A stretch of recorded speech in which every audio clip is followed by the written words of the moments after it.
नन्हा सूरज और जादुई जंगल।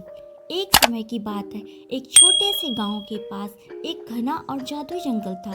इस जंगल में एक खतरनाक राक्षस भयंकरासुर रहता था, जो वहां आने वाले हर इंसान को मारकर खा जाता था। लोग कहते थे कि उस जंगल में जाने वाला कभी वापस नहीं आता। लेकिन गांव में एक नन्हा बच्चा था जिसका नाम सूरज था। सूरज बहुत बहादुर और दयालु था। वह हमेशा कहता, अगर दिल साफ हो तो कोई भी हमें डरा नहीं सकता। एक दिन सूरज ने ठान लिया कि वह जंगल जाएगा और देखेगा कि लोग वहां से वापस क्यों नहीं आते।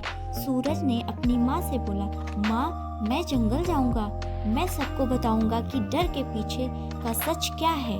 उसकी माँ ने डरते हुए कहा, बेटा वहां मत जाओ, वह राक्षस तुम्हें खा जाएगा। लेकिन सूरज ने हिम्मत की और जंगल में चला गया। जंगल में कुछ दूर चलते ही उसे भयंकरासुर का सामना हुआ। वह बड़ा डरावना और बहुत ही गुस्सैल था। उसने सूरज को देखकर गरजते हुए कहा, तू कौन है जो मेरे जंगल में आया है? अब तू बच नहीं पाएगा। हा हा हा हा। सूरज ने डरने के बजाय मुस्कुराते हुए कहा, मैं सूरज हूँ और मैं जानता हूँ कि तुम इतने गुस्से में क्यों रहते हो।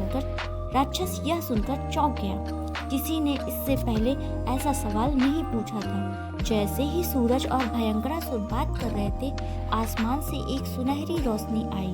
वह एक परी थी जिसका नाम अविरा था। अविरा ने सूरज से कहा, तुम्हारा दिल बहुत साफ है और तुम बहादुर हो, इसलिए मैं तुम्हारी मदद करने आई हूँ। अविरा ने राक्षस की ओर देखा और कहा, भयंकरासुर, तुम हमेशा गुस्से में क्यों रहते हो? क्या तुम्हें पता है तुम्हारा दिल क्यों भारी है?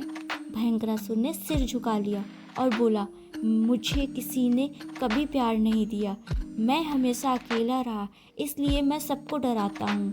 सूरज ने राक्षस के पास जाकर उसका हाथ पकड़ा और कहा, तुम अकेले नहीं हो, मैं तुम्हारा दोस्त बनूंगा, लेकिन तुम वादा करो कि तुम अब किसी को नहीं डराओगे। भयंकरासुर की आंखों में आंसू आ गए।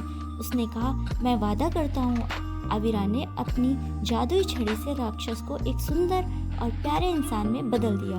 अब भयंकरासुर अंश एक दयालु व्यक्ति बन गया। सूरज और अंश ने मिलकर जंगल को फिर से खूबसूरत और सुरक्षित बना दिया। अब लोग वहां खुशी खुशी आते और अपने परिवार के साथ समय बिताते। सूरज ने साबित कर दिया कि दया और प्यार सबसे बड़ा जादू है। और अविरा ने आसमान से मुस्कुराते हुए कहा, जहाँ दिल में दया हो वहाँ चमत्कार हमेशा होते हैं।